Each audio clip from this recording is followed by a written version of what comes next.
Tune into the Salsa Kings Network. Crack one open if you dare, creeps.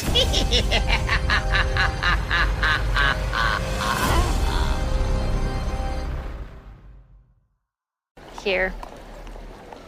I think you need this more than I do right now. Yeah, I could use some luck. And a stick with pointy, sharp bits. If that Buffy wasn't, I swear. She's a pain. But Xander, he's an utter loser. Don't you wish? I never would have looked twice at Xander if Buffy hadn't made him marginally cooler by hanging with him. Really? Yeah, I swear. I wish Buffy Summers had never come to Sunnydale.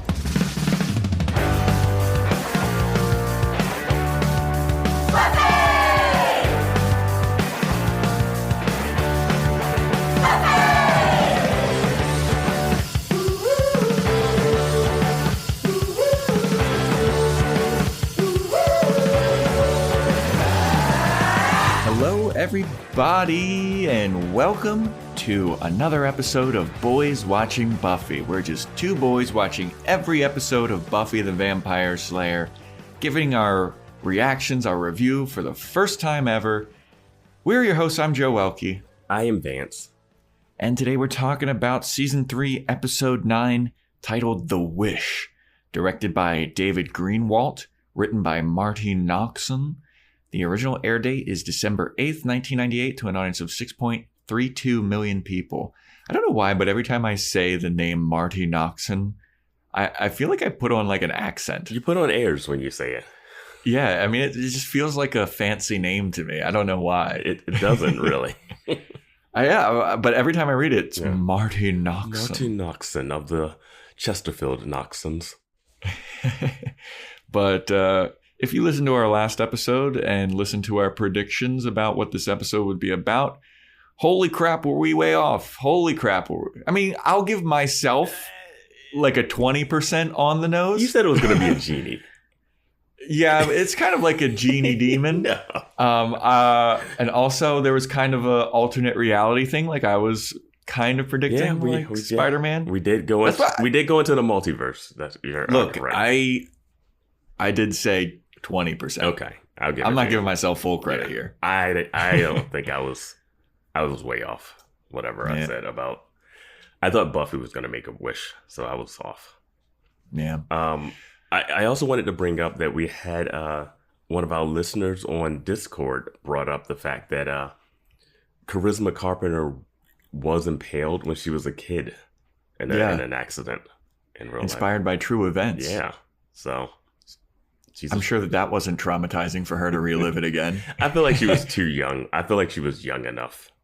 Just Joss Whedon being like, "Oh, you were impaled? You want me to write that into the script?" That is the classic, like, writer's room talking to actor stuff. And you're like, huh, all right. Yeah, let's put that in. That's so funny, man. All right, before we get into breaking down the episode, quick plug for old Joey boy. I got a show at the Comedy Chateau in North Hollywood on July 29th at 7:30. Promo code JOW, no spaces, all caps, for free tickets. And I also have a show that I'm hosting with the Booty Burlesque Troupe in Palmdale, July 30th. I'm not quite sure what time, but follow Booty Burlesque because I'm actually a big part of that show. So is your booty a part of that show? You'll just have to come to Palmdale to find out, everybody. So yeah, follow me on Instagram at Joe Welke for show updates and follow Booty Burlesque for those show updates. And those are all the plugs for me. You got anything? Did anybody check out RRR on Netflix yet, you think? I don't know. I haven't heard anything. No one's DM'd me. Yeah. I haven't had time. Yeah. I'm sorry. I'll do it. Yeah, it's great. It's great. All it's such an over the top crazy movie. I mean, I love shit like that. It's so over the top. Vance and I saw Jurassic World Dominion, and that's a very over the top movie, and I loved it. Vance hated it. Yeah, that movie could have been more over the top. I don't know. Yeah. You got anything to plug here, Vance? No, I'm good. I'm ready to talk about this episode because this could be a long one. Yeah, this is going to be a long episode, I feel like. After we watched the episode, yeah, me and Vance were talking. We were like, oh, yeah, we're going to have... it's going to be a long one. Watch this be like an hour. All right, yeah, I know, right? It's going to be the shortest episode we ever done, like 45 minutes. Most of it's me plugging my booty burlesque shows. All right, let's hop on into the episode here. So it opens up with Buffy being choked out by a sea creature demon in the middle of the day. It looked like a creature from the deep. Yeah, I was surprised it was daytime, actually. It was like bright daytime. And she's like getting pinned up against a tree, and this demon's got her right by the neck. He's like choke slamming her like he's the Big Show. And he's just like got her pressed up against there, and she's like, hey, somebody help me. And Willow's like, oh God, Buffy, oh no, what are we gonna do? What's happening? And Buffy's like, get the knife. And Willow's like, all right, yeah, here. She misunderstands her at first. Well, because she's being choked, so she can't say knife. And she's like, what kills? She's like looking through all the weapons, like what kills demons. And she's just like, knife. Yeah. So Willow eventually gives her the knife, and Buffy stabs it in the chest. And there's a great moment here when the demon has been vanquished, and Buffy and Willow are just kind of standing there looking at it. And they're like, oh, I guess this one isn't going to turn into dust.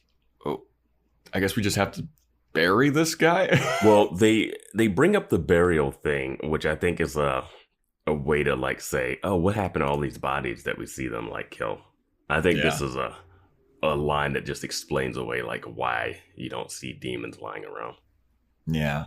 It was a pretty funny moment though, where it was just like, oh, I guess I gotta bury a demon now. Okay, whatever. We'll deal with that later. Let's you and Xander have a picnic real quick. They just walk over to a picnic table. Buffy, Willow, and Xander, and they just like break out their brown bags and they're like, so what's going on in your life? Yeah, it's a lot of talk of, oh, I'm trying to get Oz back. Oh, Cordelia won't talk to me. Oh, you know what it's like because you had Angel.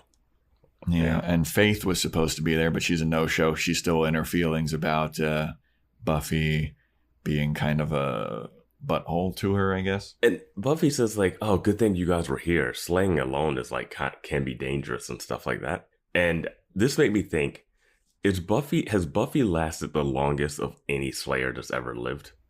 Yeah, right? Because I would think Slayers are like, probably that's why they don't even care. It's like you get a new Slayer every like 3 months.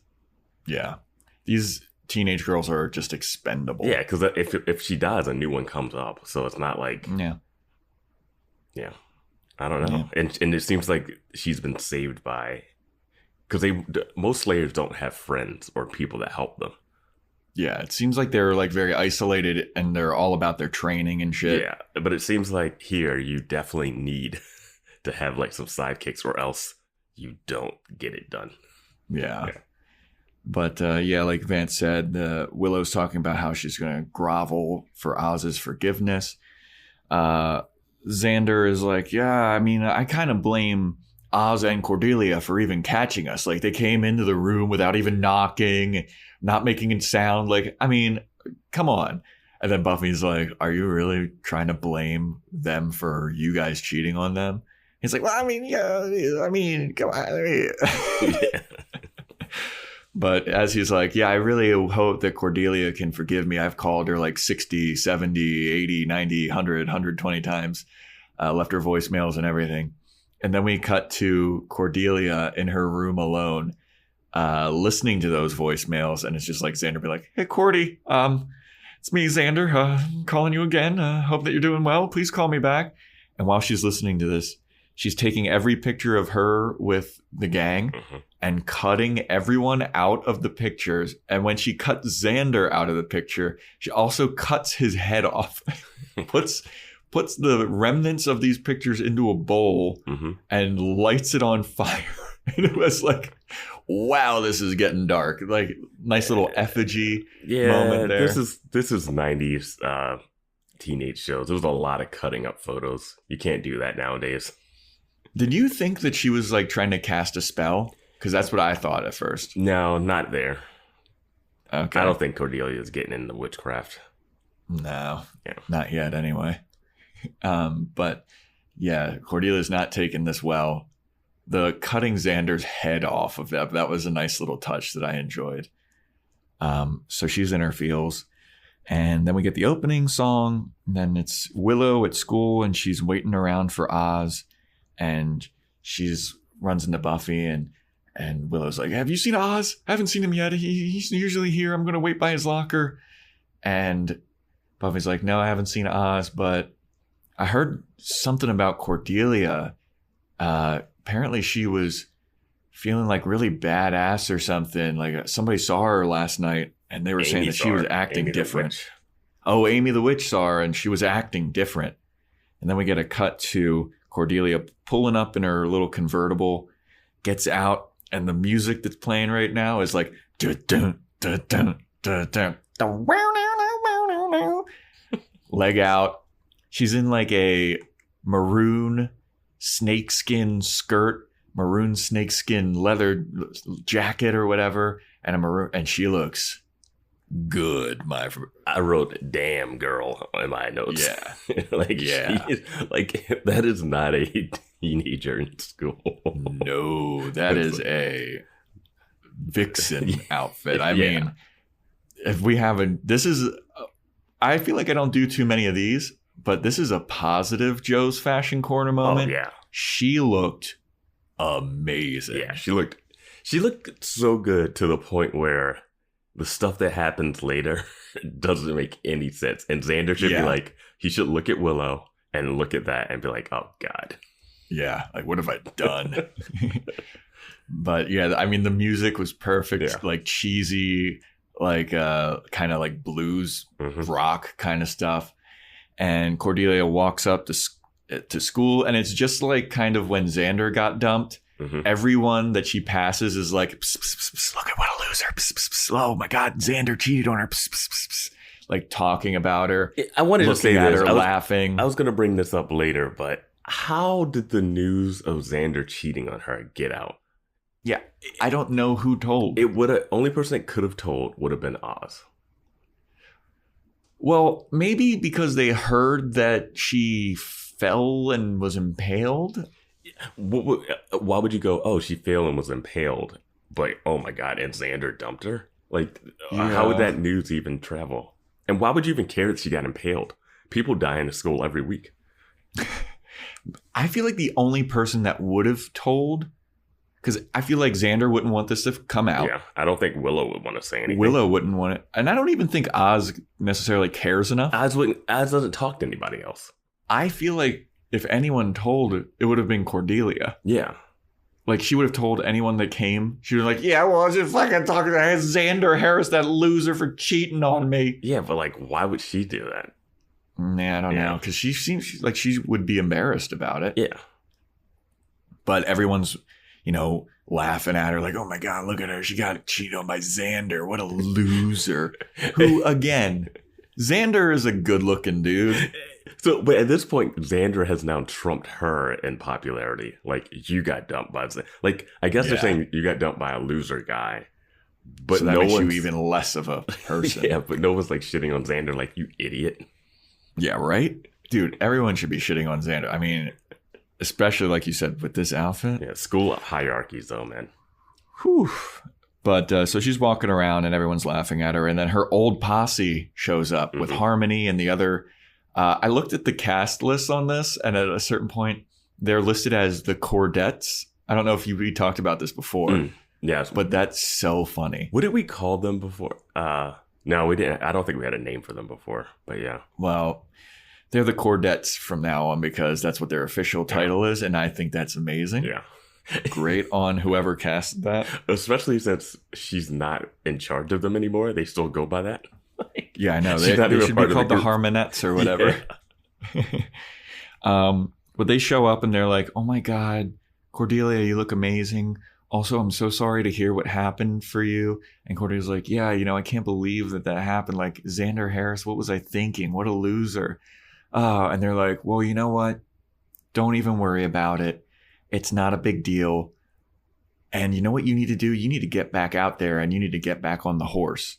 And Cordelia's like, yeah, you're right. I do need to get back out there. And that's exactly what I'm planning on doing. I want to get out there and date. And then Harmony's like, and we've got the perfect guy for you. And she's like, really? Who is it? And then they like kind of turn open. And who are they setting her up with but our boy Jonathan? Jonathan's sitting on the stairs with like a burger and a big gulp from 7-Eleven, basically. And he's like slurping the lash like... Specifically, he has a huge glug, is what it's called. It's called a huge glug. And for our international listeners, if you don't know, there's a 7-Eleven is like a convenience store, and they sell these giant sodas called Big Gulps. Yeah. And instead of calling it a big gulp, they call it a huge glug here, which is great. And he just looks so pathetic. Oh, it's so funny, man. He looks so sad. But they don't actually want to set, they just do this as a joke. Yeah. And they all immediately start laughing at her. And they're like, well, this guy won't cheat on you, at least for a little while, loser. Yeah. And then they all walk away laughing. And Cordelia just feels absolutely terrible. Did you think she should have started dating Jonathan right there? No. Poor Jonathan. I know. Just catching strays right there, man. Just catching strays. Literally just the butt of a joke for no reason. He's just minding his own business with his huge glug and his burger. Yep. From probably a fucking burger royalty. But yeah. So then we cut to Willow, and Willow is like waiting by Oz's locker, and Oz finally shows up. And she runs up to Oz and she's like, hey, Oz, hey, how are you? How are you doing? How are you? I was wondering if maybe we could maybe talk because I feel really bad about what happened. And Oz just kind of looks at her and he's like, look, dude, I told you I need some time to really think about everything and see where I'm at with this. And Willow's like, but are you sure you really need time, or do you want to talk right now? And Oz is like, I told you what I need, and I told you I need time. And I think that the only reason you want to talk right now is because you feel bad. And honestly, that's not my problem. And he walks away, coldest player in the game. He's 100% accurate. It is not his job to make her feel better about what she did. Yes, dude. And I loved it. I mean, Oz just sometimes just comes in, drops some real knowledgeable info, and then he's out. Yeah, I mean, that was just such a great, you're only doing this because you feel bad and you want to make yourself feel better, but that's not my problem. I was like, damn, Oz. Yeah. Fucking. Yeah, I mean, accurate. Love it. 100% accurate. And he is accurate, yeah. So then we get more scenes of people laughing at Cordelia. She's walking down. Dude, I don't know if you... Oh, no, this is later on. I'll bring it up later. But more people are laughing at Cordelia. She sees Xander from across the hall, and he sees her. And they're kind of like facing each other. And they have a moment of like, this is awkward. So then Cordelia grabs this nearby gentleman named John Lee. And she kind of makes it want to look like she's making out with him. And she grabs him, puts him in front of her, between her and Xander. And she's like, John Lee, does it look like I have anything in my teeth? And then she smiles really big and then starts like feigning like she's making out with him. So Xander thinks that she's making out with him. Yeah. Which is a thing that I've never, ever seen in my life. And I thought it was incredibly clever. I did too. I thought this was a genius play. It's like a social, like a social disguise that I've never seen that It's a social disguise and like an optical illusion too. I was like, this is fucking incredible. For Cordelia to come up with that on the fly too is like really clever. Yeah. We forgot to mention with the Cordettes, there's a new girl named Anya. That's a part of it. Yes. And Anya, obviously, she's like, oh, is that a Prada bag? And yada, yada. Yeah. So Anya's like... Cordelia's like, oh, thanks. I'm surprised that anyone would recognize a Prada bag here in stupid Sunnydale. See, like when Anya showed up and then when we saw John Lee, I'm like, how are these two going to die? Yeah, I mean, anytime a new character gets a name, they're dead. They survived it. John Lee. Scott's still around. Scott Hope's still around somewhere. So Xander does see this like fake make out, and he's sad and he kind of slinks away.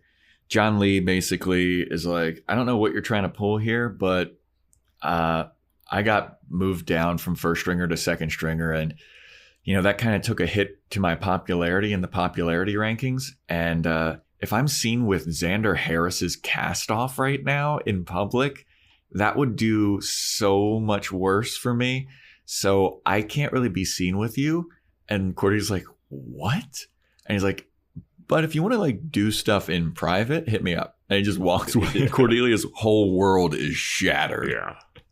I think John Lee could pull off hooking up with Cordelia and his status, not being fully ruined. I think he could pull it off.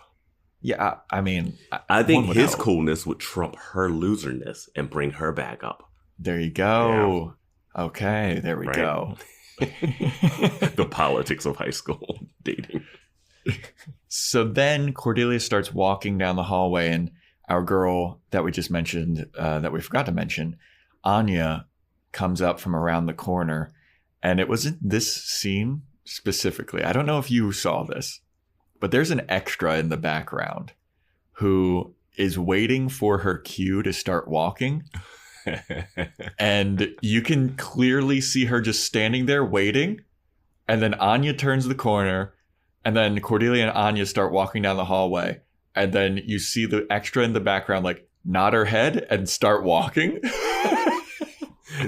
That definitely might be a remaster thing where she's supposed to be, like, out of frame. Dude, something, I don't know. It was so, because she's, like, right in the center of the frame, though. Like, there's no way that this is a remaster thing. Like, it was just a funny kind of slip up by an extra, which was very funny to see. But it's basically like Anya's talking to Cordelia, and they're talking about, major fashion stuff. And Cordelia's like, is that Gucci? And Anya's like, no, I got it a long time ago. And Cordelia is She's talking about her necklace that she has. Oh, yeah. And so Anya's basically trying to be friends with Cordelia. And she's like, look, I know what you're going through. It's probably pretty rough. And Cordelia's like, yeah, this sucks. It's taking a big hit to my popularity. And then Anya is like, don't you wish that Xander would like suffer a little bit? And Cordelia's like, no, I'm moving past it. I'm going to show like I'm strong on my own. It's like, it's amazing anti-improv, like not yes-anding, no butting. Because Anya's like, don't you wish? Don't you wish? Don't you wish? Dude, as soon as I heard that, and then Cordelia said no, I was like, I hope the whole episode is like, I wish that the whole episode was this girl trying to tempt Cordelia, and Cordelia just not taking the bait ever. It's just a montage of her asking people like, don't you wish? You're like, no, actually I do like that. I'm happy with this huge glug. I don't want a bigger soda. But it's like so obvious and apparent that she's like, don't you wish? Like wink, wink, wink. Cordelia's like, nah, I'm good. She's like holding the necklace to her face, like, wish on it. Yeah. So after that, after Cordelia's like, no, I'm going to make him feel bad. I'm just going to make him jealous because I'm going to like start being popular again.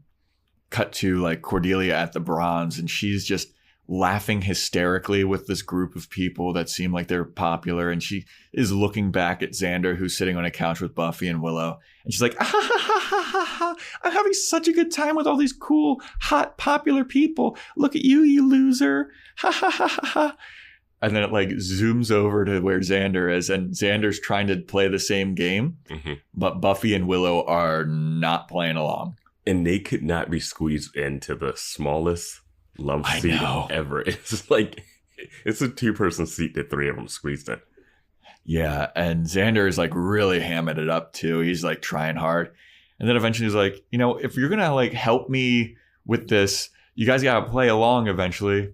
And then Buffy's like, I don't really think it's on us to play along considering what you did was fucked up. Like, why are we going to try and make Cordelia feel bad when it was you who was the one that cheated on her? And Xander's like, all right, fine, point taken, shit. And then they all like kind of give themselves a pep talk, and they're like, you know what? Sure, we're all loverless right now. Okay, Xander, you're missing Cordelia, you fucked up. Willow, you're missing Oz, you fucked up. Buffy, You're missing Angel, who turned into a murderous vampire and you had to kill and send to hell. You kind of fucked up by not telling everybody that he's back. But you know what? From this moment on, we're going to be positive. We're going to grab life by the horns and we're going to take control. And then they just sit there for like a hot second. And they're like, oh, yeah, okay, well, that didn't work at all. Yeah, I still feel terrible. And then Buffy's like, you know what? I'm gonna go get some coffee or whatever. I forget what she wanted to get. Yeah, I forget why she gets up to leave. Yeah, but she gets up, and Willow and Xander are left there alone, and they're kind of commiserating about like, man, why can't shit be like they used to, you know? And then Xander kind of like touches Willow's knee, and Willow's like, Xander, you got to keep your hands to yourself. And he's like, what? We always used to do that. Like this is like a friend touch. Like we have done this for years. We used to have thumb orgies all the time. Yeah. Thumb orgasms, like finger touch orgasms. Yeah. Yeah. But Willow's then like, dude, maybe things are changing. And if I'm going to try and make things right with Oz, I can't be fucking canoodling around with you and doing what we used to. And Xander's like, well, son of a bitch. I guess everything in this town's changing. Well, there's some great lines in this. One, Xander says, "Tears of a clown baby," referring to Cordelia joking around. And then it's weird that Oz and that Willow really wants to get back with Oz, and he really wants to like. I don't know if Xander wants to get back with Cordelia or if he wants to just like make amends. It's really hard to tell, but Willow wants to be back with Oz. Like, she realizes, like, she loves him more than anything, which is crazy, considering her and Xander's thing wasn't, like, a one-time kiss. Like, they've been, like, hooking up for, like, a little bit. Well, there was that moment at the beginning of season 2 where they're doing the ice cream on the nose stuff. Yeah, but and it was Oz just wasn't sad. around. I'm talking about, like, since she's been with Oz.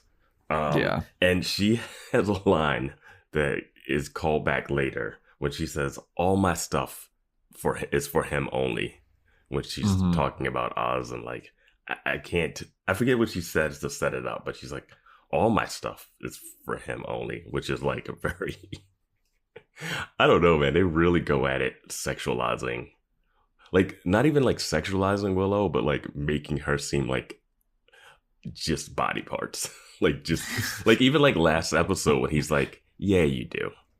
Yeah. And like this is like all my stuff is for Oz. And she's obviously talking about like her virginity. Yeah, I was going to say, do you think that they're like leading up to her lost virginity in this season? I don't know. I mean, maybe. I feel creepy talking about this. For this 20-something-year-old person. The 20-something-year-old actress. Like, do you think she's going to lose her virginity in this season? I feel icky saying that.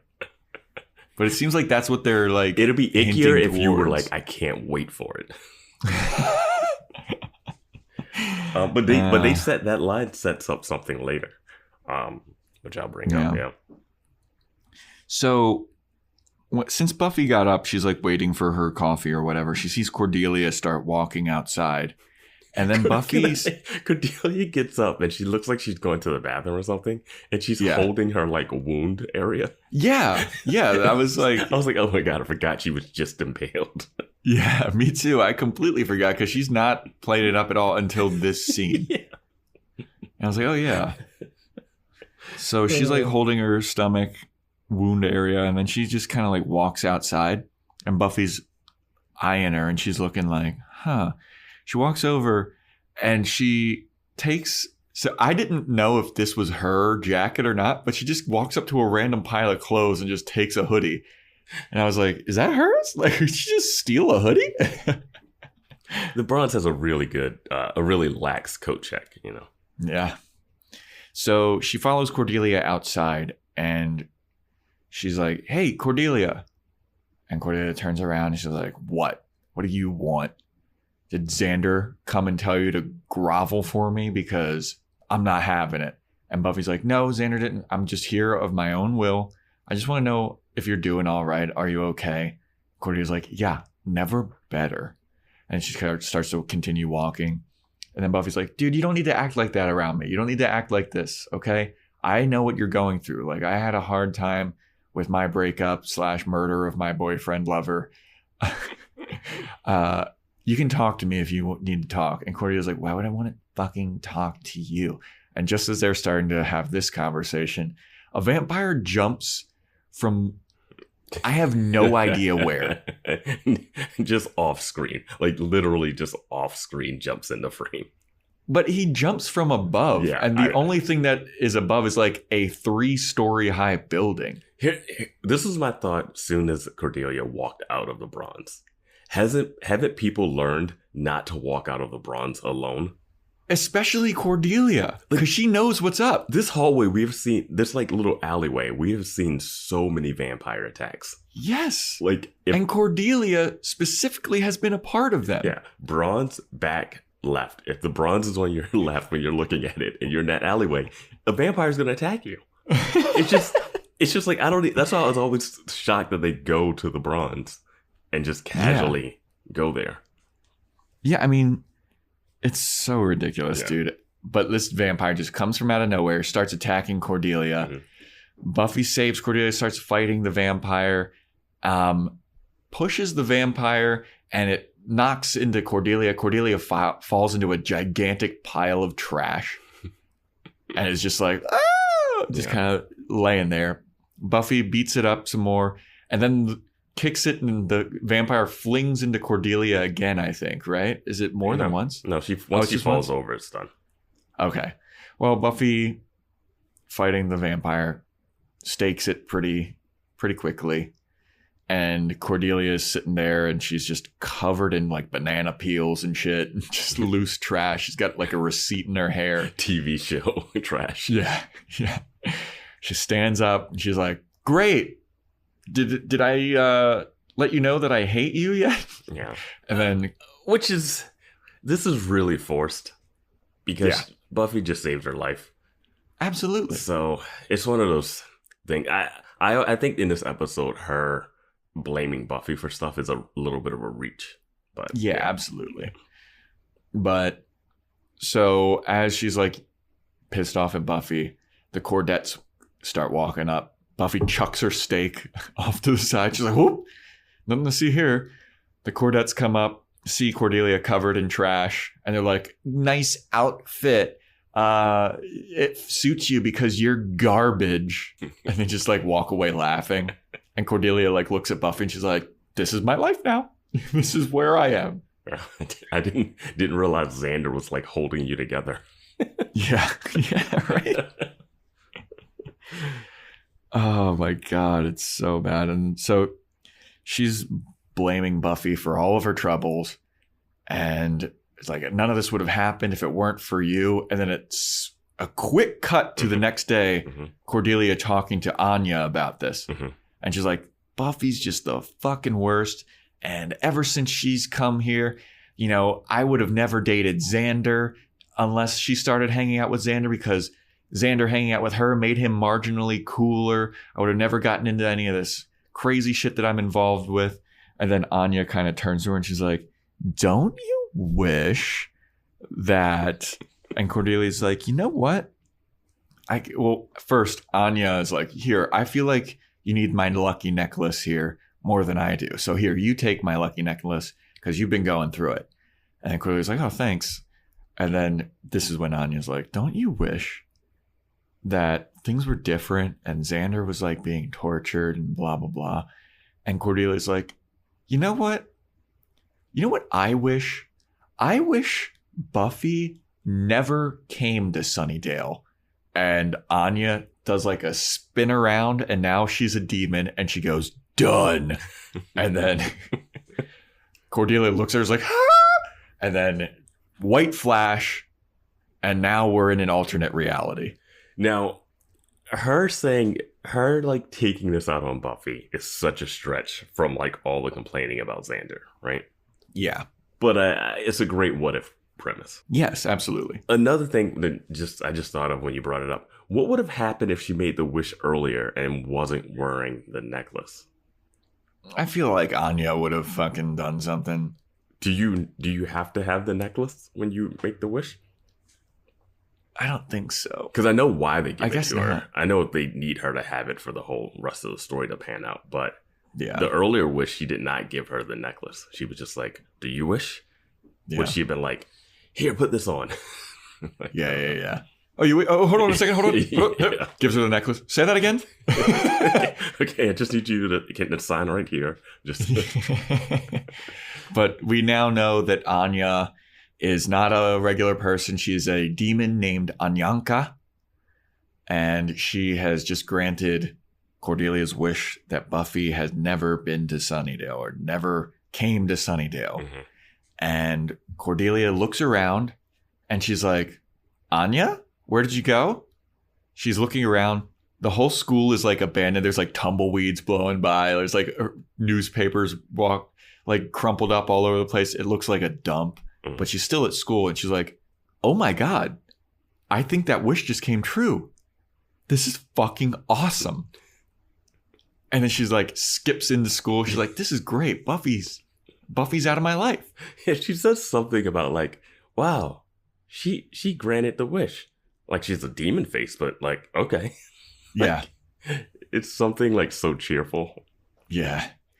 So then she goes into school and I loved the little details that I saw when she's walking through the school, because as she's walking down the hallway to meet up with her posse, there are crosses and garlic hanging from like every locker. There is a poster that says like, do not be out past curfew. Curfew is at 8. And it's like Cordelia walks past and doesn't like notice any of this. No. She goes up to her posse and the posse's like, oh, hey, what's up, Cordelia? Love this dress. Very bold and daring to be wearing that right now. And Cordelia's like, yeah, don't worry about it. It's a pretty good dress. Looks good on me. And the posse's like, oh, okay, cool. No worries. Let's go to class. And then we get a cut to like inside the classroom.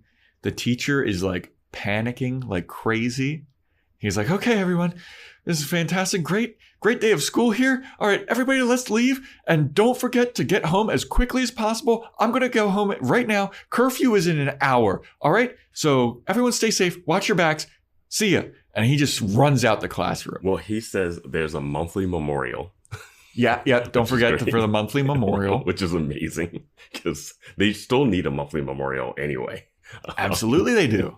It probably won't be as many people, but still. And they call her outfit a come bite me outfit. Well, that's in this scene. Okay. Yeah. Which is very, I don't know another term besides like slut shaming, but like saying. Well, it's like they're playing off the like,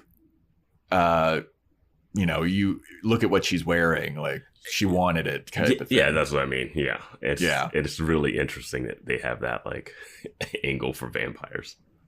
But so Cordelia is with her posse and they're leaving class and she's like, so what are we up to tonight, gals? What are we doing? And they're like, nothing. We're going home. And Cordelia's like, no, come on. Fuck that. Fuck going home. Let's go out. Let's go to the Bronze. And Harmony turns around. She's like, are you joking right now? And Cordelia's like, no, what? Why? Also, I hit my head yesterday. I'm not really thinking funny. Can you remind me and like tell me what's going on? And then so this is where Harmony kind of like dresses her down and she's like, you've been acting like really weird. Like you are talking about like going to the Bronze as if you don't know what's going on at the Bronze. You're wearing this come bite me dress. Just asking for it. Just asking for it. Cordelia. And like, I don't know what's up with you, but you're acting like kind of an asshole. And then Cordelia's like, well, at least, I may be an asshole, but I'm not a loser. I'm not a loser like Xander, Harris, and Willow, right? And they're like, I mean, I guess. And she's like, what do you mean you guess? And she's like, Xander and Willow died. And that is exactly what would have happened if Buffy had never come to town. Cordelia would have been dead. Absolutely.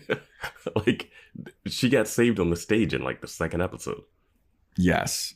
But also, I forgot to mention that earlier in the scene, John Lee, the guy from earlier, he is in the hallway with Cordelia and he asks her out to like like a dance, but it's a brunch. It's like winter brunch. He's like, you want to go to winter brunch? And she's like, what's up with this brunch bullshit? Like, what's this? That was another thing that the girls call her out on. I was like, so she is like perplexed. And at this point, she has no idea. She's like, what? Xander and Willow are dead? Why can't we go to the Bronze? Why is there a curfew? What? And then she's walking around in the parking lot alone and very racistly asks, like, there's a manual labor, like, janitor guy. And she's like, where's my freaking car? And he's like, what? And she's like, El Caro, where is it? Oh. Yeah. And the guy's like, I speak fucking English. Yeah. And don't you know that you're not allowed to drive? You're not allowed to be out right now. And you should get home as quickly as possible. Which are contradicting statements. You're not allowed to drive, but you need to get home fast. Why aren't they allowed to drive? That's it. I was just about to ask that. I have no idea why they wouldn't be allowed to drive. Driving seems like the best thing you could do. Yeah. Like, get in your cars and drive home right away. It's like, no, just take a walk. Everyone has to have a walk home at sundown. Like, or like have a walk home buddy, and if anything, everybody would be mandatorily on a bus that's like armed with crosses and like stake shooters, you know? Yeah. So she's like, I still don't get what's going on.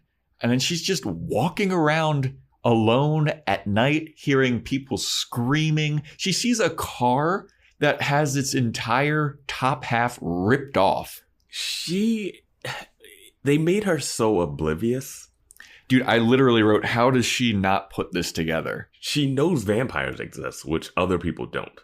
It'd be one thing if it was like some random girl and she's like, I wish Buffy was never around because Buffy like stole her boyfriend or something, right? And then she's like, what's going on? And vampires take over. Then you can do this. But Cordelia has been through it all. Yeah, Cordelia's part of the gang. Yeah, she knows that, oh yeah, Buffy kills vampires. Yes. It's weird. I know they wanted so to long show to it. put it together. I know they wanted to show all this stuff, but they could show it without her being like completely clueless. Yeah. So she's walking around alone at night and she runs into Xander, who is leathered out. He's got a leather jacket, leather pants. He's got a white ribbed tank top on. And I gotta say this, Xander looks cool as shit in this. It is. I have a question about this, but I am happy that Xander and Willow get to be vampires for an episode. Yeah, so Xander's like, oh, hey, what's up, Cordelia? And she's like, Xander, what are you doing here? I heard you died. just so harsh. Like, what? I thought you were dead. I would have much preferred that reality. Like, what a fucking asshole. She's been crying over this guy, heard that he was dead, and didn't flinch at all.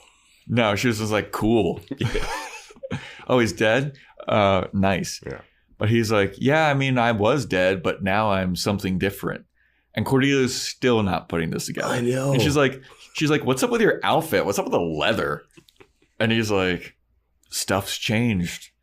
Wink, wink. And she's like, whatever, dude. And then so Willow shows up, and Willow is like gothed out. Mm-hmm. She's not in leather, but she got like a corset and stuff like that. And I gotta say this, Willow looks cool as hell too. Yep. Willow vampire looks dope, dude. Yeah. I mean, they look like they're doing a really good job of goth cosplaying. Yeah. I mean, they look great in this. It's so funny that Angel is the least cool vampire when he's just in as this reality, or just I guess when he's a reality. badass, he's cool, but when he's not a badass, he's just a lame vampire. And they also dress him lame in this episode. Yeah. But so Willow shows up and she's like, hey there, boyfriend, how are you? What is this? Is this something that we can play with? And she's like feeling up on Xander. Mm-hmm. And Xander's like, yeah, we can play with her. And Cordelia's like, oh my God, I wished Buffy away. And even in this reality, you two were together. This sucks. Yeah. And I still not putting it together. I don't know if exactly when this line comes up, but we get the payoff of that setup line where Xander goes, you have all the parts. Yeah. No. So they kiss. Yeah. Xander comes back around and now he's vampire faced. And Cordelia's like, oh my God, you guys are vampires. Starts running. And Willow says something like, "Ooh, this is my favorite part." And Xander turns around and goes, "You love all the parts." No, he says, "You have all the parts." Oh. That's the callback line. That's the callback of all my stuff is for him only. And now he's like, "You have all the parts." It's like, she's like, no, oh I have it written down as "You love all the parts." I had "You have all the parts." Yeah, whatever. I think tomato. I think it matters. But it was a good line. It was creepy as fuck. But so then they start chasing down Cordelia, and they eventually catch up with her. And then a van pulls up, and Xander says, "Oh, great. The white hats are here." And who is in the van is Giles, Oz, Larry, Larry is in this van. Mm-hmm. And who was the girl that like turned into a vampire? It's the same girl. Oh, fuck. I forget her name. I wrote it down somewhere, but she was in the earlier episode. She was in School Hard. She was the bad girl that Spike turns into a vampire. Do you remember? It was her and Buffy supposed to be doing something. Was that her? I don't think that was her, was it? I'm pretty sure it was. It looks the same. But anyway, it's those four. Giles leaps out of the van with a gigantic cross, starts showing it to Xander and Willow, and they're like, no, crosses all of a sudden affect us. This episode has reality. A lot of crosses affecting stuff. I know. There's a moment later, but yeah. Yeah, I mean, in this reality, crosses affect vampires, apparently, because in our regular reality, they don't do shit, apparently. But Giles starts walking towards him. They rescue Cordelia. They put her in the van. And Cordelia's also been knocked out or something. Like, she's kind of, like, out of it. Yeah, I don't know how she gets knocked out. But somebody, like, choking her up against a wall. I don't know. She gets knocked out. But they rescue her, and I kind of like the idea of like this roving gang of regular people like out on the streets saving people like that, and they're called the White Hats or whatever. Yeah, what I thought about that was, I was like, oh, this is what the other Watchers must be doing. Okay. Because you would think we hear about vampires all over the world, right? Yeah. And apparently there's only one Slayer, and it's in Sunnydale, California. Yeah. So you would assume other Watchers are like, all right, here's a team of people and we're hunting vampires. Well, yeah, because regular people can kill vampires. Yes, it's like, not we've that seen hard. it a billion times. It's not that hard. Yeah, especially a lot of these like low-level grunt vampires are just dumbasses. Like they're so easy to kill. Yeah, or if you just take a martial arts class, because the training isn't anything. Yeah. Like it's like that plus a stake. Yeah. Put a cross on your bullets and shoot the vampires. Get some jujitsu, put them in a rear naked, and just stab them. Yeah. It's not that hard. I'm taking vampire so it's just fucking stupid. What was that? What was our thought? You should get a cross tattooed on inside your palm so you can just slap them. Yeah. I think that's what we pitched earlier. There's so many different ways. There's so many ways you could protect yourself if they let the knowledge out that vampires exist. Well, in this world, it is knowledgeable because, like, I mean, I don't know why. I mean, they do have crosses and garlic all over the school. Everyone seems to have crosses on their necks and stuff. They just decided to live with it. There's no, like, fight back, it seems. It seems like there's, So they take Cordelia back to the library, and then we get a cut to the Bronze. And the Bronze now is just a vampire club. Yeah. Which it is in the other reality, but even more so in this reality. And they're playing like this dark house music. Mm-hmm. And it's like Xander and Cordelia, Xander and Willow show up at the Bronze, and they're walking around arm in arm. They got a dude, like a regular guy, locked in a cage. Mm-hmm. And there's vampires just kind of surrounding him like, oh, we're going to eat you. They got a guy tied to the pool table, and they're like, oh, we're going to eat you too, buddy. And then they go into the back room, and the master is there. Yes. Mark Metcalf. Now, this is because before I had a question of like, all right, Buffy's not there, but like what vampires fully have taken over? And then the reveal of the master was like, oh, yes, without her, they don't kill the master, and the master's whole plan was to take over. Yeah. So yeah, I was like, I okay, did like that right. reveal. Yep. It was kind of spoiled because at the beginning of the episode, you see guest starring Mark Metcalf, and we know who Mark Metcalf is. And I was like, oh, the master's still here. Oh, what the hell is happening now? I did not recognize that name, but I definitely recognized Larry's name in the credits, so I knew he was showing up. So Mark Metcalf is just like chilling in the bronze, just in the back room, and he's sitting on his throat. He's all cross-legged and living high on the hog, And Xander and Willow show up, and we forgot to mention this too. At a certain point, while Xander and Willow are attacking Cordelia, she's like, "We need to get Buffy. I need to call Buffy. Mm-hmm. Buffy needs to be here." And Xander's like, "Buffy, the Slayer?" And he kind of like scoffs at her. And so Xander and Willow are now talking to the master, and they're like, "We almost killed this lady, but she mentioned a girl named Buffy who is the Slayer." And it was kind of concerning. And the master's like, "You're damn right that's concerning. You absolutely need to go out and kill this girl. Because if she's talking about the Slayer, she knows about the Slayer.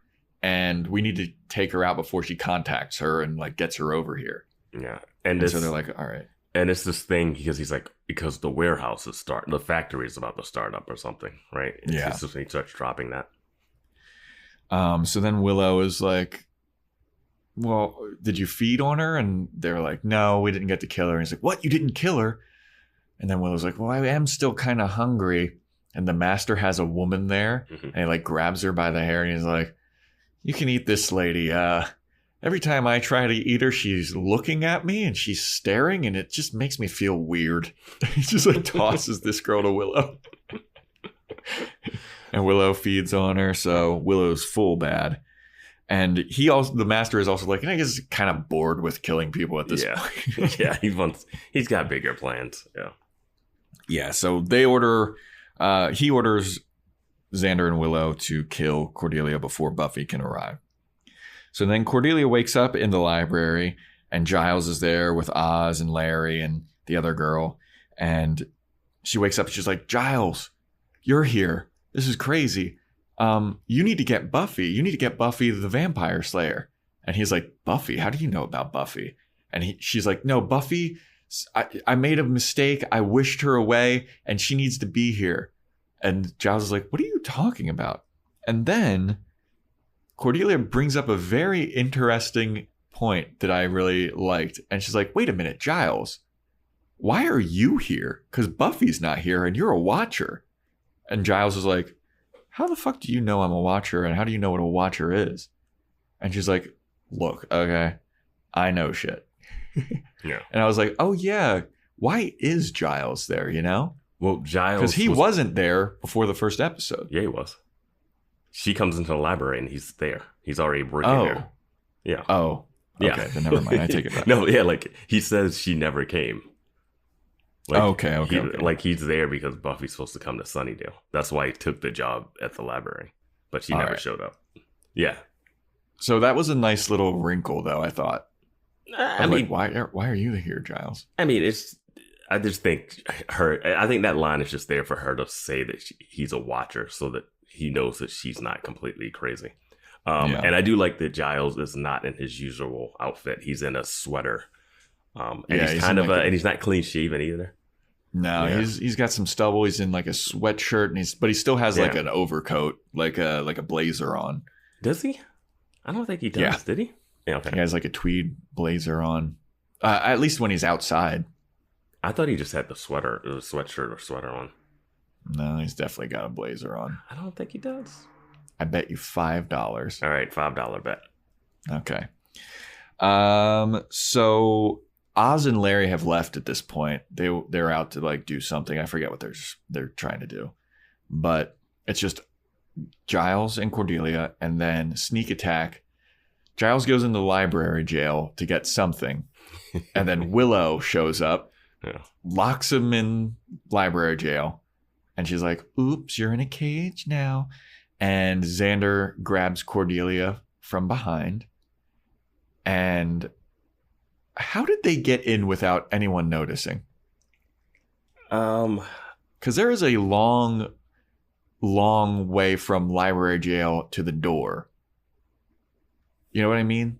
Like once you enter the library, it's a 15-step walk till you get to library jail. They're vampires. This library, apparently the whole school has security and stuff in it, except for the library. Again, the library they refuse to make it vampire.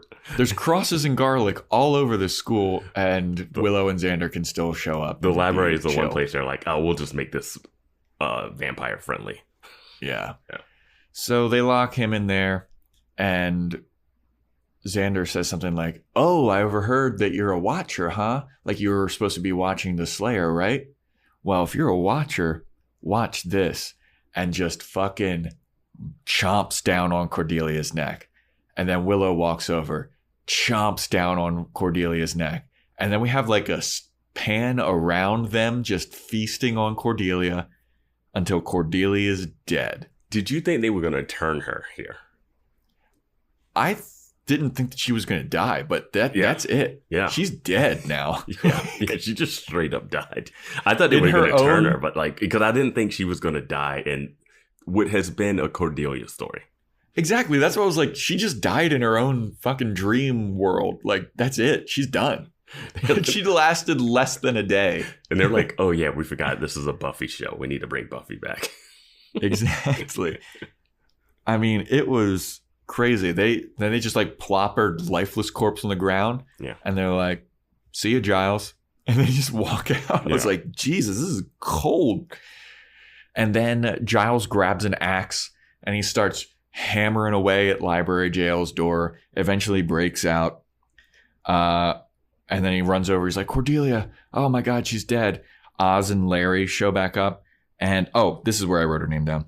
They tell Giles that Nancy has been killed while they're out like patrolling or whatever. Yeah, that's the reason I didn't like go back and try to look up who it was, because I was like, oh, who's this girl in the group? Because I don't think I recognize her. And then she's just dead off screen. Yeah. I was Nancy got murked. I was like, why did they even have her? Yeah. And in case you thought that maybe Cordelia got turned here or she wasn't dead, they put that thought process to bed because Giles is like, well, Cordelia's dead. Take her to the incinerator. I was like, Jesus, they have an incinerator at school? See, they're talking like in this episode, they're trying to explain where these like bodies go, like all these demons. Like when we're like, oh, what did they do with those bodies in the school? I think they keep taking them to I don't think the incinerators in the school could have one. I think in the earlier episodes we saw. When they go to that like funeral home? Yeah, I think they just go to the funeral home and slide them a couple bucks and say, here you go. Yeah, from that episode with Owen. Yeah.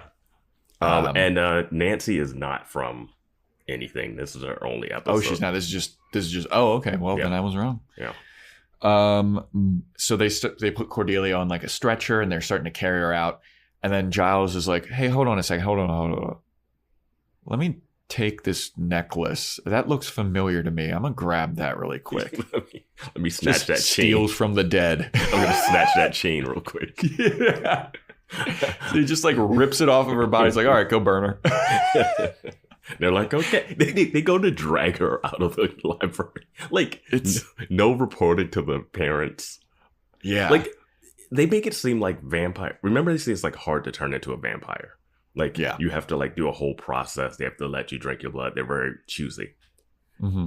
She should not just come back to life as a vampire then. So I don't know why they have to like burn her body.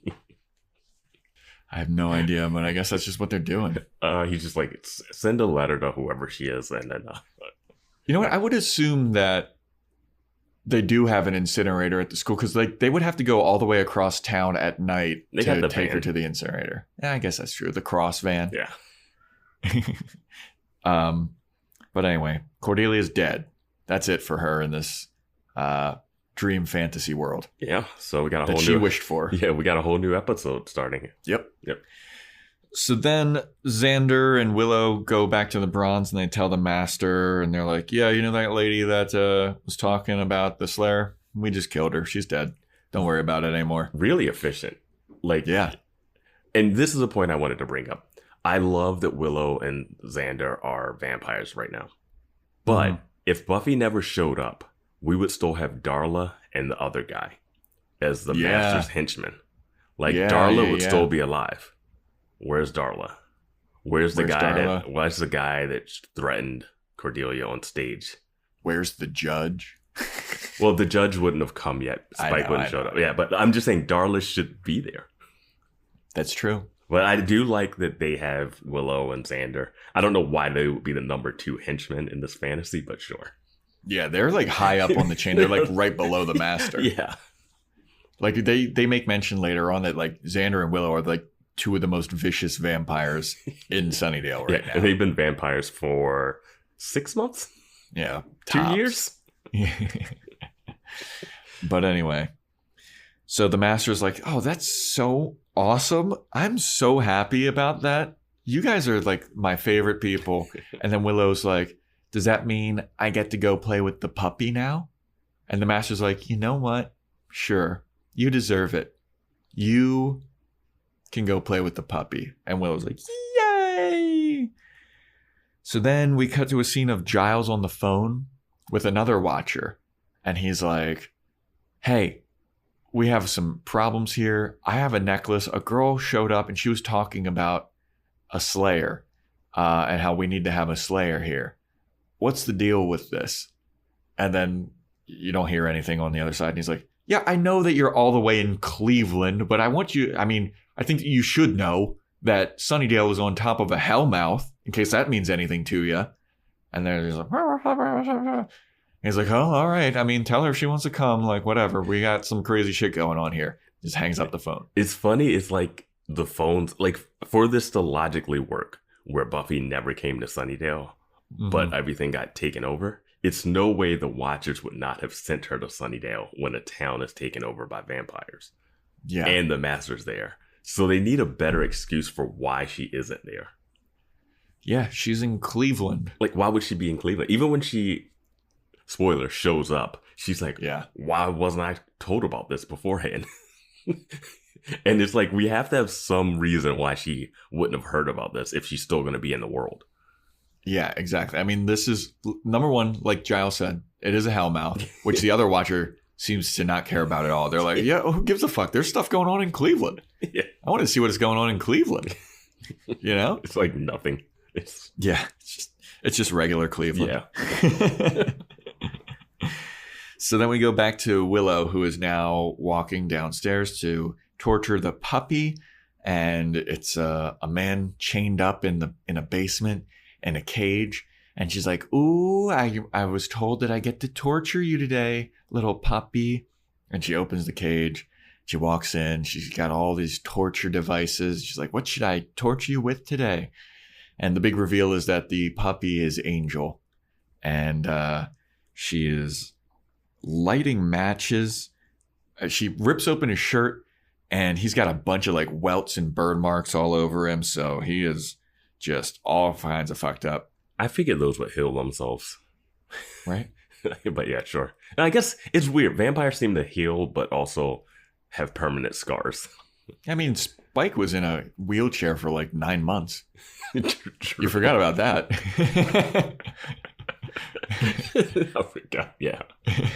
And he has a scar, but I bet you his hand looks fine after being set on fire last episode. True. Yeah. So Willow's like on top of Angel, like riding him. And she's like, I'm going to fucking torture you. Like, Xander shows up. I was like, where's this going to go, Willow?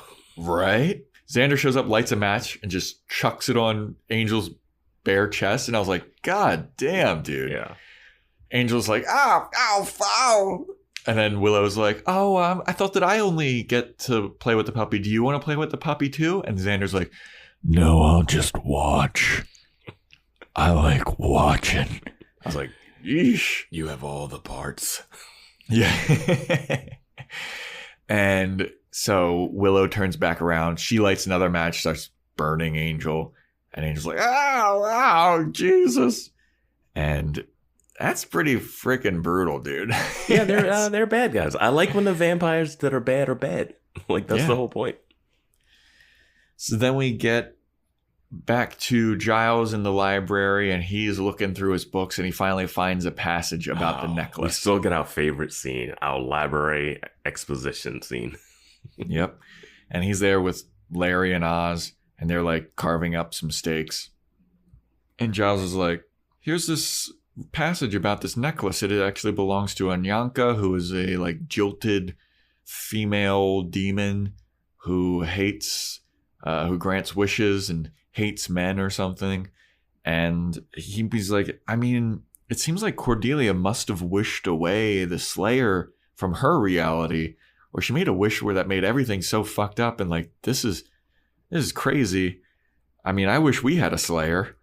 We got to figure out how to go back to whatever world she's from. And Larry's like, I could finally come out of the closet in that world. Yeah. And then they're like, well, we should call the Slayer and get her here. If she knows about the Slayer and the Slayer exists. And Giles is like, I tried. She's in Cleveland, dude. Like, she does not have it at heart. She's not coming to Sunnydale. They have precedence over a Hellmouth. Yeah. Does the world know that this is happening? Like, does the government know?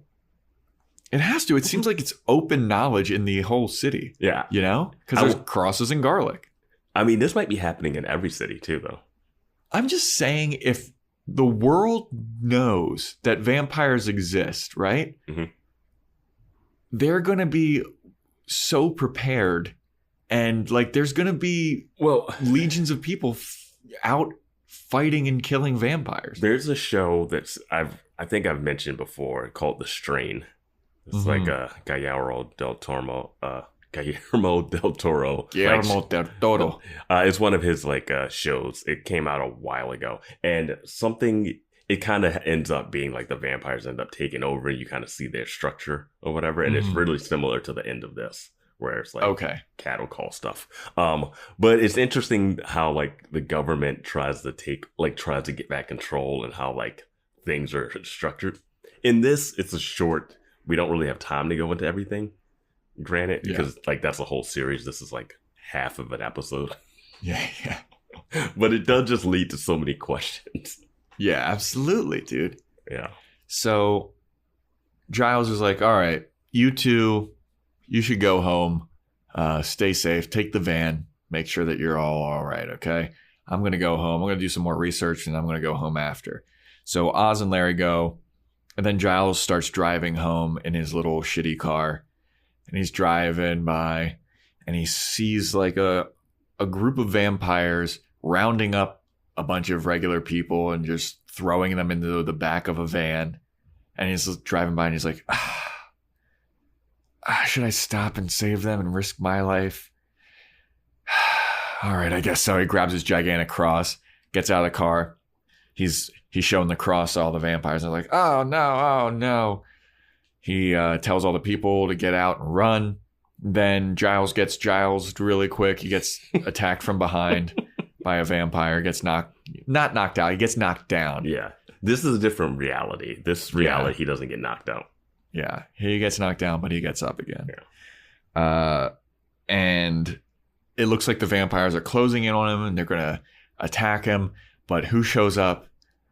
But Buffy Summers. And this is where the reality of this episode breaks for me. Because Cordelia wished that Buffy Summers never came to Sunnydale. And now she's in Sunnydale. Plot hole. That's not a plot hole at all. She said, I wish she never came, not that she would never, ever come. She said never came. Never came. She never came to Sunnydale. She's in Sunnydale right now. Like, it's like she's saying it never came when she came to Sunnydale, not that she would never, ever come to Sunnydale. Look, this is a very specific wording here. Yeah, I'm saying the wording doesn't prevent her from coming later. I think that if she said, I wish I never knew Buffy, and then Cordelia dies, then Buffy shows up, that would make sense. But her saying, I wish Buffy never came to Sunnydale, that means forever. No, it doesn't. Came is a past tense. Not? Came is past tense. If she said, I wish Buffy would never ever come to Sunnydale, that's different. But she said never came to Sunnydale, meaning never came in the past. And here's the reality. She did never come. She never came in. No, she came at the end, but she never came at before. She said, "I wish she never came." Came is past tense. Came is past tense. Discord, help settle this debate. Oh my god, it came as past tense. I'm team. She should have never shown up. If her wish is, I wish Buffy never came to Sunnydale. She didn't come to Sunnydale in the past. But she's in Sunnydale right now. But she never came to Sunnydale in the past. Oh my god. Yeah. If I wish that you never came to Los Angeles, and then I die, and then you show up in Los Angeles, that means that my wish wasn't granted. Yeah, but you're saying you wish I never came, I never came when I did come in the past, but not like in the. She did say, "I wish Buffy never came to Sunnydale forever and ever and ever. Could never come to Sunnydale." She didn't wish her to never ever be there. She's saying, "I wish that she had never came to Sunnydale and my life changed the way it did." She's not saying she can never ever set foot in Sunnydale.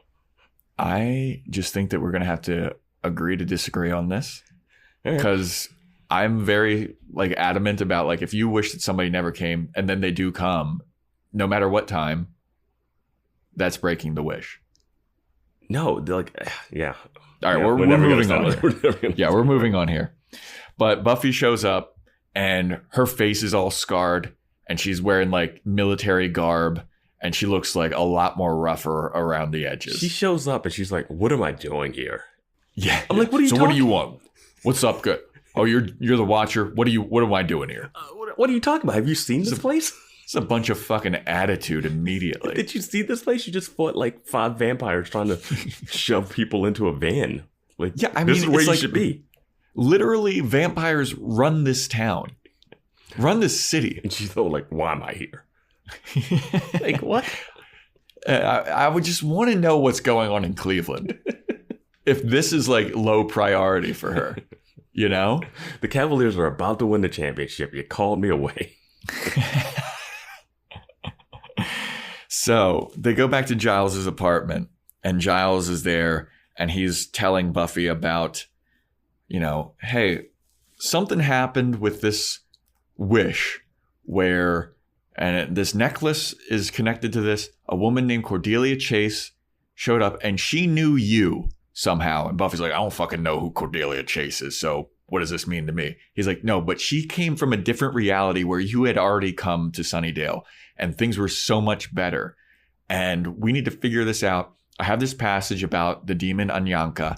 And what we need to do is, in order to reverse this wish that happened, we need to destroy her power center." And Buffy's like, "Okay, so let's go kill Anyanka." And Giles is like, No. We can't kill her. We have to destroy her power center. And Buffy's like, "Well, what the fuck is her power center? Kill her, kill the power center. What's the difference?" And Giles is like, "You're a terrible person and a bad slayer." What is her Watcher doing? Right? Is her Watcher Gwendolyn Post? That's what I was wondering. I was like, is that what's going on? But Buffy's like, "Look, I don't fucking destroy power centers. I kill vampires. I kill demons. That's what I do. You nerd, you figure out whatever you need to." And I also like the fact that Giles is very rusty on his Watcher stuff because he doesn't know all of this stuff right away. Yeah. He's doesn't know what books to look in. He's kind of he's just rusty. He finds this pretty quickly. I mean, the fact that he saw a necklace on a dead girl and was like, "Oh, that is something I saw in a book." Yeah. It's pretty good. And so he's also Buffy is like, "Why am I even here? What's the priority? You dragged me all the way out here. You don't know what the power center is. You don't know where it is. You don't know where this Anyanka lady is. What are you doing here?" And Giles is like, "Well, I'm sorry. We've been preoccupied and all this stuff. The Master is alive over here." And Buffy's like, "The Master's alive and you're just sitting here worried about this necklace? Why aren't you going to go and kill the Master?" And Giles is like, "We fucking been trying, dude. Have you seen around the city? It's filled with vampires. A bunch of people died." Well, this is where the wish has a weird thing for me. It's we need an excuse for them not to tell her that the Master's there. That's the only thing. Because she looks like, "Wait, the Master's here? Why haven't I been told about this?" And my thought also, thinking about how this worked out, I think if you were the Slayer, after high school, you're just traveling. You're traveling. You're a mercenary. You're traveling and killing vampires where the biggest threat is. It's not like, oh, I'm just going to stay in Sunnydale and hope all the bad stuff comes here. Like, you would be like, okay, we just got a report of some vampire thing in New York. We need you to fly out. Like, you get a thing and you have an earpiece and you go, I'm on it. You fly, get a first trip to New York or whatever. Yeah. And I have a mid-podcast announcement where Joe will owe me $5 because Giles is not wearing a jacket in the shots. Earlier in the episode, he is wearing a jacket. When he gets out of the van? No. Yes. No. He's wearing like a tweed blazer. Sweater. He's wearing a sweater most of the episode. I'm going to re-look at it. I'm going to screenshot this shit. Wait, are you talking about like when he's in the library jail and stuff? I'm talking about when he gets out of the van, he's wearing like a jacket. No, I was talking about like the whole episode. Like a blazer. Like he's like in a... You're talking about like that one moment? I'm talking about he does wear a blazer in this episode. You know what? We'll just call this bet off. Yeah. We can't agree on anything this episode. I know. This is a tough one. Yeah. But... Wait, are you talking about before he's even in... When Xander and Willow, like, oh, here come the white hats. He's wearing a tweed blazer. I think he's still wearing a sweater. But all right. We'll go back. Yeah. Well, the bet's off. I'll still hold on to the bet. Okay, fine. Yeah. But yeah, basically Buffy's being mean to Giles, and then she's like, all right, well, you know what? While you figure out this necklace shit, I'm going to go kill the master. You do what you do. I'm going to go kill vampire. I'm the vampire slayer. I'm going to go slay a vampire. She walks out. Giles is like, this chick is an asshole. Well, she's got a scar on her lip, and she's not like traditionally pretty anymore. She's rough and rugged. Yeah, she got some bags under her eyes. You would think Buffy in the normal reality would be more jaded after all the stuff she's been through. But she has friends to help her. Oh, yeah. Because in the beginning of the episode, when they're at the picnic, they're all asking, like, how do you get through it? And she's like, because I got people and friends like you. Yeah, and if you don't have friends, it's really hard. Yeah, which seems like 7 episodes ago at this point, you know? It seems like a completely different episode. They'd set up her arc, and they were like, all right, well, we got it. Yeah. So Buffy goes to the Bronze. She goes to the basement. She sees Angel chained up, and she like goes into the thing because she's curious. She's like, what is this? Who is this person? And he's like, Buffy Summers? Is that you? And she's like, yeah, who are you? And he's like, I'm supposed to help you. I came to Sunnydale because I'm supposed to help you and look after you and stuff. I'm a friend of yours. And she's like, so what are you doing all chained up? Like, what's this? He's like, if you free me, you'll figure it out. I'm on your side. I'm helping you. And then so Buffy's like, all right, I'll go help you. And then she goes into the cage. She goes to unchain him, and her cross necklace dangles a little too close to his face. And he goes, ah, ah, ah. And then she throws the chains. She's like, are you shitting me? What kind of lame ass trick is this? You're trying to get me to fucking unchain you. You're a vampire, dude. He's like, no, trust me. Trust me. I'm on your side. She's like, I don't trust you. You're a vampire. And then he buttons his shirt and shows her all of the scars that he's got. And he's like, trust me. I want to kill the master just as much as you do. He's been torturing me. And Buffy kind of rolls her eyes and she's like, whatever, dude. Yeah, it was like, didn't he say like, oh, I can show you? And she's like, where's the factory? And he's like, I can show you. I'm like, you could tell me. You could literally just use your words and tell me where it is. Like, even though I don't know anything about Sunnydale. Yeah. But yeah, when that cross dangles and he flips out, I'm like, we brought this up before. He's hugged that girl straight up with the cross on her neck. Yep. It's a cool reveal moment for how she knows he's a vampire. But So now the master is at the factory and he's giving a rousing communist speech. Or not communist, a capitalist speech about like, this is the best thing that's ever happened to us all. You know, we're panning around. He's got a bunch of humans in like a pen, kind of like cattle. And he's like, this is the greatest technological advancement that we have. Thank goodness for all this great technology and draining people and killing people so much more efficient. Thank God for capitalism. Thank God for mass production is what he says. This is a Mr. Trick-esque plan. Yeah. You know? Also, Oz and Larry are prisoners in this little cattle thing. So when did they get captured? I guess when Giles told him to go home. No. You know, I like that there's a curfew, but 2 kids just stay at the library with the librarian. Exactly.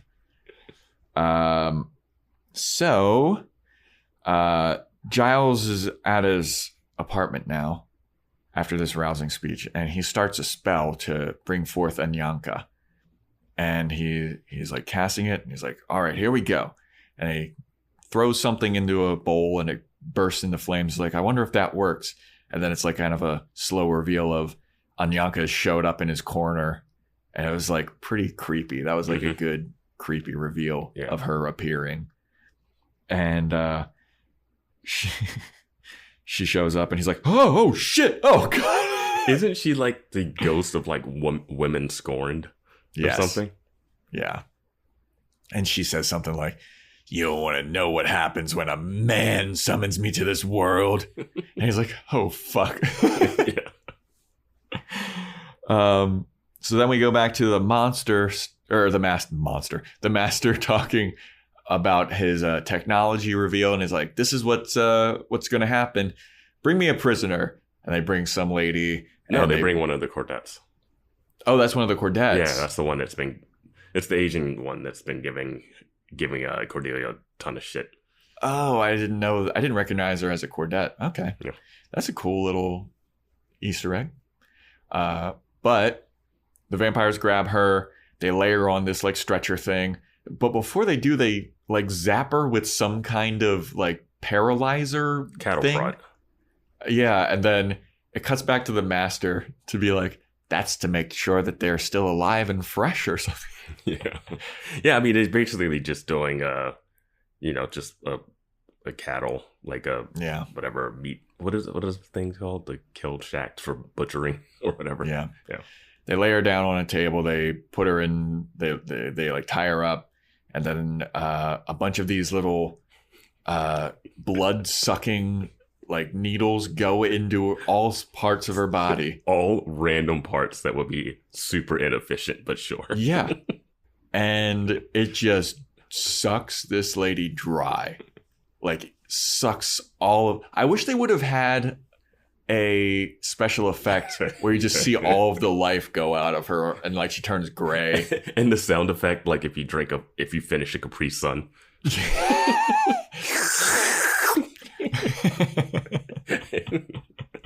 That straw sucking sound at the end. Yeah. And then so while this is happening, Buffy and Angel show up, and Angel's like, all right, so what's the plan? And Buffy's like, the plan is to go fucking kill that guy. So follow my lead. Yeah. She gives him a spike, and she goes, a steak. Sorry, I'm sorry, everyone. Come on, Joe. She gives him a steak. I'm so sorry. She gives him a steak, and she goes, the plan is don't fall on this. And she walks up with her crossbow. And this is another reality-breaking moment for me. It seems like everyone knows who Angel is, and they know that he's like a traitor vampire, Uncle Tom vampire. But he just shows up in his regular clothes. Nobody recognizes him. And he's just walking through the crowd unnoticed. Like, 2 people the fact that Buffy just showed up, and they're just like, there's no guards out the door. I guess they might have killed him. Who knows? They're just there. They just show up. But like, Buffy's there with a giant crossbow. And no one says anything. Well, she's in the back. They're all like focused on this blood wine that they got. Well, by the time that she gets to where she is, where they do like that, she's like right in the middle of the crowd, surrounded by vampires. Yeah.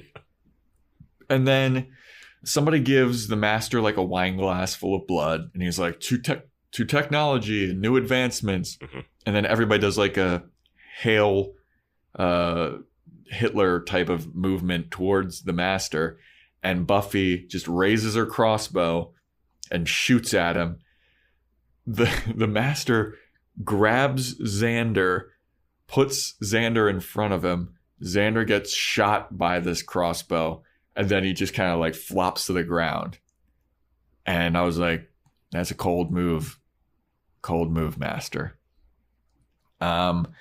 So a bunch of chaos ensues. Wait, who did he pull in front of? Who did he pull in front? He pulls Xander in front of him. Does Xander get shot? Okay. Yeah, Xander. I mean, he gets shot in like the shoulder or something. Yeah. Like he doesn't die. Yeah. But now chaos. Everyone starts fighting. There's a big riot happening. Angel goes over and he sets the prisoners free. He's like, "Oh, go, get out of here, get out of here." And then Xander and Willow see Angel and they're like, "Look at who's here. The puppy made it. He's making an appearance. This is great. I'm going to go attack that motherfucker." So Xander and Willow go attack Angel. And then we cut back to Giles. And Giles is with Anyanka and she's in his face. And he's like, "I want to know what Cordelia Chase asked for or wished for." And Anyanka is like, "Oh, are you sure you really want to know? It's something really freaking crazy." And then Giles was like, "I mean, yeah, I want to know. I just asked for it. I want to know what it was that made this reality so terrible." And she's like, "I'm not going to tell you anything. And in fact, I'm going to kill you." And Giles is like, "Oh, bullshit. Your only power is in the wishes." And then she grabs him by the throat, slams him up against the wall, and does a Donald Trump wrong. So she's got him up against the wall, choking him up. Then we cut back to Willow and Buffy fighting in the factory. And then Xander comes to defend Willow. Xander and Buffy are fighting. Angel somehow gets in the middle of it, and he gets killed by Xander. Buffy then kills Xander. Then Oz kills Willow. And it's like this slow motion, like emotional. Oh man, this is the world that we've created. These lovers in our regular reality are killing each other. Yeah. This is terrible. Mm-hmm. How it's all like slow-mo. Yeah. Slow-mo, very sad. And then we get what is perhaps my favorite sequence of this episode, where Buffy and the Master like lock eyes at each other. And they start walking towards each other. But in their way is like a crowd of people. So the Master and Buffy are just shoving random people out of the way. They each shove like 4 people out of their way. It was so funny. It's just yeah, it's so good. They're just pushing people. Yeah, I put like a shove out of the way fest on the way to fight each other. Gotta clear a path, man. So then we go back to Giles getting choked by the demon. He yanks the necklace off of Anyanka and punches her, and then Anyanka drops him. She's like, "Ow, that really hurt, dude." Is this a different necklace that he pulls off of her? Because he has the one from... I think it is a different necklace. So, I think this is the Power Center necklace. Okay. Because this is the scene where he punches her. She gets like jostled around. She gets some distance between Giles and Anyanka now. And he takes the necklace, puts it on the table, and he's about to destroy it. And Anyanka says something like, "How do you know the other world is better?" And Giles is like, "Because it has to be." And he takes it. And as Giles is like slow-mo, like about to destroy this, we cut back to the Master versus Buffy. And they're fighting for a little bit in slow motion. And then it's like Buffy just gave up. Yeah, she throws one punch, he blocks it, and it's over. He blocks it, spins her around, snaps her neck. Yeah. She falls to the ground just as Giles smashes the Power Center. And then we get a whiteout. Flashback to Cordelia going, "I wish Buffy Summers never came to Sunnydale." And then Anya is going, "Done." But nothing happens. And then Cordelia's like, "You know what else I wish for? I wish Xander dies never knowing the touch of a woman." And Anya goes, "Done." And then Anya's looking around like, "How come I'm not fucking able to make this wish come true?" And Cordelia's like, "And I wish that Willow wakes up with a bunch of monkey hair all over her." And Anya's like, "Done." And she's like trying to make any of these wishes come true. And she's just like, wait, how come where's my power? And Cordelia just walks off and she's like, and I wish that Xander dies a horrible death. I wish that Buffy, blah, blah, blah. And it just kind of trails off. Yeah, like the episode ends so abruptly. It does, right? It's like ends.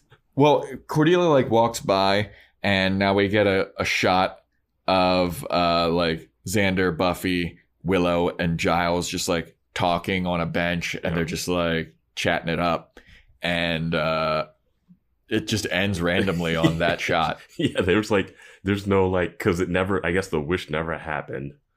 Yeah. It was broken. So she doesn't, Cordelia doesn't have like oh, wow, you know what? Yeah, lesson I learned. Yeah. There's no like, it's a wonderful life. Like, oh, wow, the world really is a better place with Buffy here. Yeah. Like she just learns no lesson. Yeah. Which is the worst part about this episode. Like there's nothing learned from anybody, really. This whole episode doesn't matter at all. Which is in terms of like the larger storytelling. Yeah. Which is great. I think it's fine. This is just a one-off like side adventure Cordelia specific episode, but then she dies, so it's not really a Cordelia specific episode. So this witch character, or this Anya, woman scorned, Ayanka, she gets screwed over because a woman scorned got destroyed by a man again.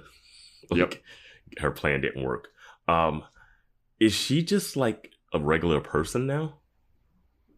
Yeah, I have no idea. Like, because she still exists. It's not like she disappeared. She still exists, and she still remembers that she had wish powers that I guess came from a chain. Yeah. But like, what is she now? I don't know. And does Cordelia still have the necklace on in this reality? I don't think she does. She never right? got it. Yeah. No, the necklace doesn't exist. There you go. That's the episode. It really is. It just like ends up like that. Yeah. I mean, it was a fun one. It was a fun little one-off, like, side adventure. But, like, this doesn't play into the larger storytelling of this season at all, I don't think. Yeah. I mean, and we've had other episodes where you just fight Demon of the Week. You know, like the fish monsters doesn't matter. Yeah, exactly. Yeah. But, yeah, that's a wrap on The Wish, everybody. You got any final thoughts for that one, Vance? Well, yeah, join our Discord and join the conversation that's going to be going about whether or not... Yeah, we got to settle the debate. Number one, did the wish Buffy never came to Sunnydale? Is the reality broken by Buffy eventually coming, or is it on like Vance's side, like just because it was more that she never came when she came? Yes, that's my stance on it. But let's debate that there, and we'll also we'll come back next podcast and see who won the $5. Yeah, settle that debate with the tweed jacket. Yeah, I am certain that Giles is wearing a tweed jacket at some point in this episode. I think maybe at the end when he shows up. Okay, because I was like, I like this T-shirt, like sweatshirt. I'm saying in the whole fantasy of the Wish, he's wearing a sweater. Only. I'm saying in the whole fantasy of the Wish, at a certain point, he's wearing a jacket blazer over top of a sweater. This is what our listeners have to look forward to at the top of next episode. Yeah, along with me plugging more booty burlesque shows. Yeah, the thrilling conclusion of, was Giles wearing the jacket? Tune in next week to find out. Oh, Jesus. Well, speaking of next week, the next episode, Vance, is titled Amends. We got any prediction for Amends here? I think this is... I saw the screen grab, and it looks like Oz and Willow are hugging or something. Yeah, I saw that too. So I think those relationships get together. I don't know. I'm going to throw out a Spike Drusilla thing. I'm going to say Spike Drusilla amend their relationship and they can team up. I'm going to say, so yeah, it looks like Oz and Willow make amends. I'm going to say that Xander tries again with Cordelia and Cordelia turns him down again. Mm-hmm. She's going to actually let him know her actual feelings about it. And that's going to be kind of her amends about like, you betrayed me, like you cheated on me, blah, blah, blah. Mm-hmm. I'm going to say that Angel shows up and tries to make amends with the whole team and like say I'm sorry to the whole gang and Giles and everything. That'll be a big one. That's a good prediction. So that's my prediction for this. I did have one more thing I wanted to say about this episode, actually. Okay. Is it weird how much, I know we read it out before, but that Willow really wants to be with Oz again, and that there's no mention of Xander and Willow wanting to be with each other anymore.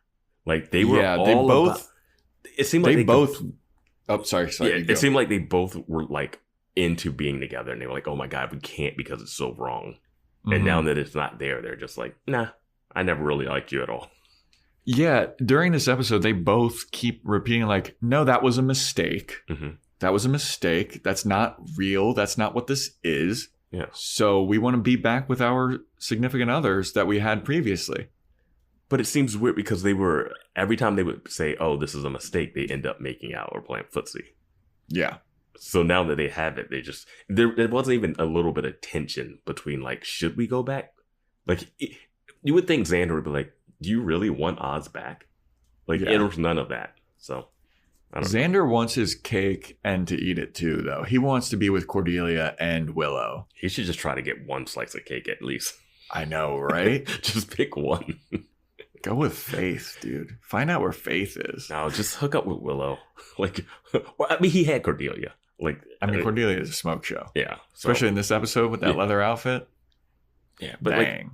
It's not like he's struggling with ladies to have. Like, he's fine. It is hilarious that Cordelia didn't last an entire day in her wished reality, though. Like, I thought that was so fucking funny. Which is true. It's exactly. I'm surprised she didn't go to the wish area and she was already dead. Yeah. Like, she just bleeped out of existence. Yeah, she just basically wished herself dead. Yeah, or she just like automatically was a vampire as soon as she showed up there because she got turned. There's no way she would have survived this long. No.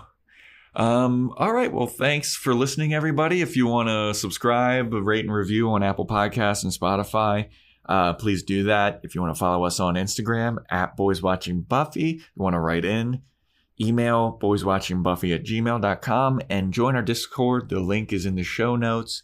We're going to have hopefully some active happenings going on in there because there's some disagreements that need to be settled. Yeah, and hit us up on the DM.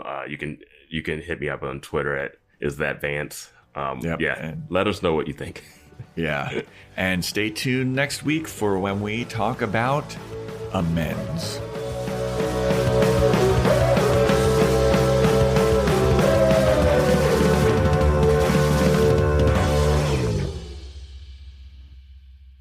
Yes, I'm aware that there's a great deal of demonic activity in Cleveland.